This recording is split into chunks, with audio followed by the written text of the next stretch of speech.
मेरी ओर फिरो तो मैं तुम्हारी ओर फिरूंगा। Hallelujah, hallelujah.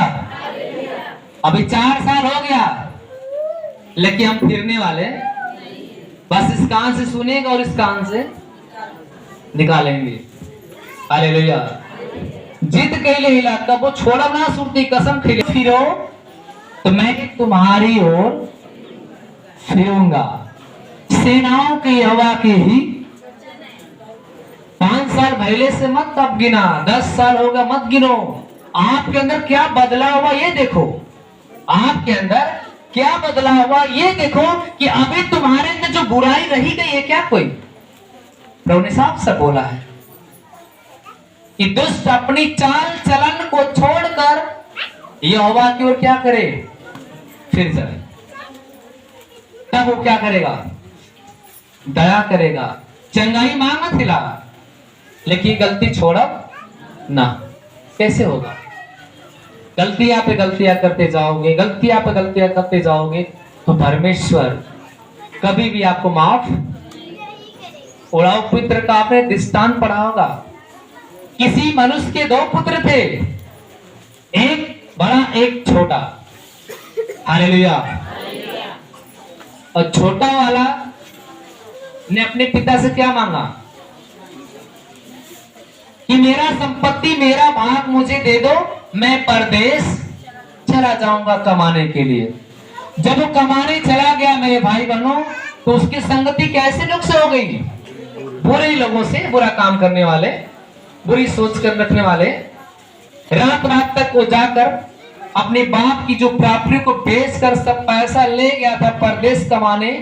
रात रात तक कोठे वालों के पास जाता था, जहां पे नाच गाना वहां पे सुनते थे लोग। वो सारे बाप की कमाई यही लुटा दिया। रात रात तक ड्रिंकिंग करता था। हालेलुया। और जितने पिता की सारी संपत्ति वो बेच कर ले गया था बाहर, और दोस्त उसके मिल गए पीने आने खाने वाले, और तुरंत उसने अपने पिता की सारी संपत्ति को बर्बाद कर दिया। अंत में उसके पास कुछ भी नहीं बचा, वो कंगाल हो गया। उसके पास कुछ भी नहीं बचा खाने के लिए। वो दर दर की ठोकर खाने लगा। मैले कुचैले कपड़े पहनकर दर दर के लिए भीख मांगने लगा। किसी मालिक के पास गया, मुझे कहा काम दे दो, मुझे भूख लगी है, मुझे खाने के लिए कुछ नहीं है। हालेलुया। आइए इस वचन को पढ़ते हैं हम लोग थोड़ा। पढ़ो, उड़ाऊ पुत्र का दृष्टांत। चलो 2-4 लाइन पढ़ो। फिर उसने कहा किसी मनुष्य के 2 पुत्र थे। किसी मनुष्य के 2 पुत्र थे। आगे जाओ और आगे। उनमें से छोटे ने पिता से कहा, हे पिता, संपत्ति में जो भाग मेरा हो वह मुझे दे दीजिए। हाँ, और आगे बढ़ो। उसने उनको अपनी संपत्ति बांट दी। बहुत दिन न बीते थे कि छोटा पुत्र सब कुछ इकट्ठा करके दूर देश को चला गया और वहाँ लूका रचित सुसमाचार लूका का अध्याय 15 वचन 11। नया नियम अध्याय 15।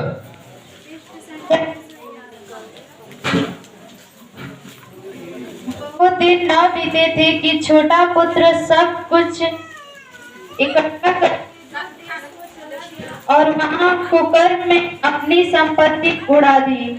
जब वह सब कुछ कर चुका तो उस देश में बड़ा अकाल पड़ा और वह कंगाल, इसीलिए वह उस देश के निवासियों में से एक के यहाँ जा पड़ा। उसने उसे अपने खेतों में सूअर चराने के लिए भेजा और वह चाहता था कि मिलती है और मैं यहाँ भूखा मर रहा हूँ। मैं अब उठकर अपने पिता के पास जाऊंगा और उससे कहूंगा कि पिताजी, मैंने स्वर्ग के विरुद्ध में अब तेरी दृष्टि में पाप किया है। अब इस योग्य नहीं रहा कि तेरा पुत्र कहलाऊं। मुझे अपने एक मजदूर के समान रख ले। Hallelujah, hallelujah. अंत में वही पिता के पास माफी मांग रहा है। अब कौन ऐसी माँ होगी, कौन ऐसा पिता होगा जो अपने बेटे को क्षमा नहीं करेगा। भाई बताते हैं कि जब वो अपने पिता की संपत्ति बेचकर जब परदेश चला गया तो उसकी दोस्ती ऐसे मनुष्यों से हो गई, बुरे काम करने वाले लोग, दुष्ट काम करने वाले लोग उसको ले जाकर रात रात तक कोटे वाली के पास जाते थे, दारू पीते थे, सिगरेट पीते थे, गुटखा पान सब खाता था, जितने पैसे सब था अपने पिता की बर्बाद कर दिया। लास्ट में कुछ भी नहीं बचा। जब उसने काम ढूंढा तो एक मालिक ने उसे दया किया, भाई हमारे पास कुछ सूरे हैं, जाकर अपना चराओ, उसकी सिवाने में लेके जाओ, जो मूंगफलियां वो खाएंगे खोद कर तुम भी खाना। वो काम करने लगा। इसके बाद वो सोचने लगा कि आज मैं यहाँ भूखा मर रहा हूँ, मेरे पिता के पास मुझसे अच्छे भोजन तो नौकर चाकर खाते हैं, मैं यहाँ भूखा मर रहा हूँ, मुझे अपने पिता के पास वापस लौट जाना चाहिए। Hallelujah, hallelujah. जब वहां से अपना भेष बनाकर अपने पिता के पास जब लौटा तो उसका पिता घाट पे बैठकर देख रहा था और तब तक उसके पैर पे उसका बेटा गिरा, बोला पिताजी मुझे माफ कर दीजिए, मैं आपका बेटा कहलाने के लायक नहीं। हालेलुया। उसका पिता ने उसे देखा, बोला बेटा ये हालत कैसे हो गई? उसने कहा पिताजी मुझे माफ कर दीजिए, मैं आपका बेटा कहलाने के लायक नहीं, मुझे क्षमा कर दीजिए। हालेलुया। उसका बेटा ने कहा मुझे माफ कर दीजिए पिताजी, मैं बहुत बड़ा गुनाह करके गया था आपसे, लेकिन आप मुझे अपने बेटा की हैसियत से नहीं बल्कि नौकर की हैसियत से मुझे अपने पास रहने दीजिए। हालेलुया। वह तुरंत अपने बेटे को नहलाया, अच्छे कपड़े पहनाया, सोने के छल्ले पहनाया, इसके बाद बाजा वाले को बुलाया, इसके बाद खाना बनवाया। वो खाना बनवा कर पूरा चालू में सिस्टम, खेत में से उसका छोटा भाई बड़ा भाई काम करके जब आया, देख रहा कि हमारे दरवाजे पे एक ऐसा भीड़ लगा है, लोगों से पूछा, लोगों ने कहा भाई तेरा भाई वापस आया है घर पे, तुम्हारे पिता ने उसके आने के वजह से खुशी मना रहे हैं। Hallelujah, hallelujah. वो निराश होकर क्रोध में बैठ गया। बाद में उसका पिता ने कहा बेटा ऐसा है कि तुम इतना नाराज क्यों होते हो? उसने कहा कि मैं आपकी रात दिन सेवा किया, आपने मुझे एक बकरी का बच्चा भी नहीं दिया कि जाके अपने दोस्तों में पार्टी मनाओ, और ये आपका जो बेटा सब कुछ बेच दिया, फिर भी आप उसके प्रति इतना आनंद खुशी मना। हालेलुया। उसने कहा कि सुन, जो मेरे पास प्रॉपर्टी बची है इसका मालिक अब कौन है? तू है। मैं खुशी इसलिए मना रहा हूं कि तेरा भाई तो वहां पे हो गया था, वापस अब आ गया है, ये मर गया था, पूरे एक नया जीवन पाया है, इसलिए पूरे नया जीवन पाने के वजह से मैं घर पे खुशी मना रहा। हालेलुया। तुरंत उसका पिता ने अपने दोनों बेटों को क्या किया? गले लगाया। बेटा कितना भी नालायक निकल जाए, अगर माँ के पास पिता के पास वापस लौट कर आज अपनी गलती का एहसास करे तो कौन ऐसी माँ, कौन ऐसा पिता होगा जो अपने बेटों को माफ नहीं करेगा? हालेलुया। ऐसा तो नहीं है कि एक को ज्यादा मानेंगे और दूसरे को कम।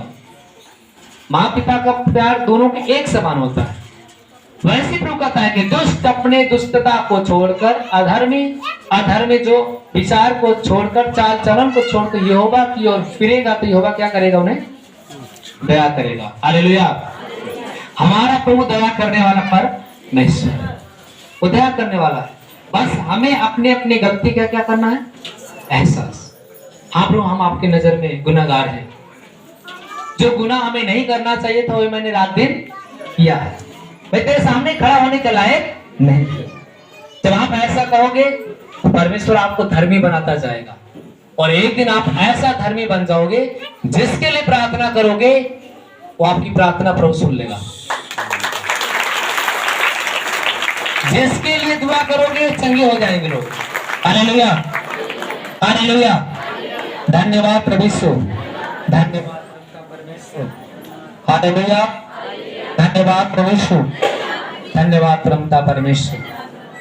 इसलिए आप अपने आप को जितनी भी सारी गलतियां करते हो उससे आप माफी मांगिए, परमेश्वर आप पे दया करेगा। Hallelujah, hallelujah. बाइबल बताती है, आइए हम ऐसा आवश्यकता में जाते हैं, बाकी शेष वचन जो है उसमें जाते हैं।